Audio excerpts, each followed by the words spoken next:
CPB를 이제 터미네이팅한 이제 후에 이제 그 직후에 이제 어떤 이벤트에 대한 시퀀스에 대해서 말씀을 드리고 있는데, 이 부적절한 이제 혈관 확장, 이 바소 다일레이션이 이제 일어날 수가 있습니다. 이 부적절한 바소 다일레이션의 경우에는 뭐 적정하거나 아니면 상승되어 있는 이 카디악 인덱스에도 이제 불구하고 이 적정한 BP에 이제 어떻게 도달하는데 이제 어떤 좀 방해를 받는 이런 증상들을 말하는데, 이런 경우에는 이제 이런 혈압들을 이제 유지하기 위해서 이제 여러 가지 이제 바소 컨스트릭터를 통해서 이제 매니지먼트를 시행을 하게 됩니다. 거기에는 뭐 페닐레프린이라던가 바소프레신 아니면 노르에피네프린 아니면 이제 점도, 이 CPB 후에는 결국에는 이 히모다일루션으로 인한 점도의 저하로 인한 또 혈압이 저하가 될 수가 있기 때문에, 이런 부분에서 RBC를 이제 트랜스퓨전하는 이제 이런 방법까지 이제 여러 가지 그 혈압을 이제 정상적으로 상승시키기 위해서 여러 가지 이제 이런 일들을 진행을 하게 되는데, 이 바소플레직 신드롬은 결국에는 이제 이 혈관이 이제 마비가 되어 있는 상태를 이제 바소플레직 신드롬이라고 이제 우리가 얘기를 하고, 이 낮은 이제 민 아트리얼 프레셔와 이제 노말이거나 뭐 높은 카디악 아웃풋, 그 다음에 정상적인 라이트 사이드 프레셔, 그리고 낮은 SBR, 뭐 이런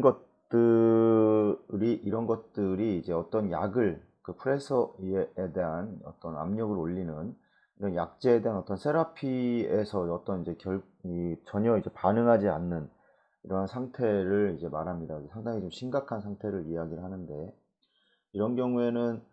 아시겠지만 뭐 센트리퓨가를 사용을 하든 아니면 뭐 롤러 펌프를 사용하든 간에 이 SBR이 상당히 지금 비정상적으로 낮아져 있는 상태이기 때문에, 이 상당히 많은 그 SBR이 낮게 되면 펌프 플로우는 훨씬 더 많이 가게 됩니다. 그래서 이런 이제 증상들이 나타나게 되고, 플로우를 아무리 많이 줘도 혈압이 낮기 때문에, 이 SBR이 낮기 때문에 이 장기에 혈류가 적절하게 이제 공급이 되지 않는 이제 그런 문제를 이제 좀 문제가 발생을 할 수가 있습니다. 그래서 이제 CPB 전의 어떤 이 리스크 팩터로는 이제 이 유로 스코어가 이제 높은 환자가 이제 포함이 될 것이고, 이 수술 전에 이제 어떤 베타 블로커라던가 ACE 이너비터, 그 다음에 이 CPB 전에 이제 뭐 이 하이퍼텐전으로 인한 이 프레서를 계속 사용하고 있었던 환자들이 이제 이런 바소플레직 신드롬에 대해서 이제 이 문제가 발생을 할 수가 있고, 이제 펌프를 운영을 하면서, 그래서 이제 여러 가지 이런 원인을 통해서 이제 CPB를 이제 스타트하고 나서 이런 이제 예상하지 못한 이 하이퍼텐전이 이제 발생을 하게 된다 그러면, 이런 신드롬을 좀 이제 예상을 좀 해봐야 된다고 이렇게 이야기를 하고 있습니다. 이 바소플레직 신드롬이 이제 발생을 하게 되면 이제 높은 이제 전반적인 이제 모탈리티가 이제 증가를 하게 되는 그런 것과 이제 연관이 있다고 얘기를 하게 되고, 뭐 이런 문제가 발생을 하게 되면 결국에는 이제 노에피네프린이라던가 노에피네프린과 컴바인된 어떤 뭐 바소프레신이라던가 이런 것들을 사용해서 이 신드롬을 이제 치료를 하려고 하는 이제 이런 컨센트레이션을 시켜서 어떤 약에 대한 증가를 시켜서 이 신드롬을 이제 치료를 하려고 합니다. 보통 이렇게 대부분 좀 더 센 약, 점점 세지는 약들을 사용하게 되고, 안 된다고 하면 뭐 메틸렌블루라던가 아니면 콜티코스테로이드 뭐 이런 것들을 이제 주입을 해서 이제 이 심장과 이제 폐를 우회하는 관계에서 폐에서 발생하는 이런 이제 그런 또 호르몬들이 발생을 하지 못하기 때문에, 이러면서 이 그런 원인들로 인해서 약을 이제 외부에서 이제 주입을 하게 되는 이런 또 과정을 거치게 되고, 하지만 이렇게 높은 이 노알피네프린이나 바소프레신을 사용을 이제 이 하이도즈의 이제 노알피네프린을 사용하게 되면 문제가 이제 올간 퍼퓨전이 이제 문제가 발생을 할 수가 있습니다. 에크모도 마찬가지고 심장이 잘 뛰지 않는 이런 환자들에서 이 카디악 아웃풋 자체가 낮은 상태에서 이 혈압이 낮아질 수밖에 없고,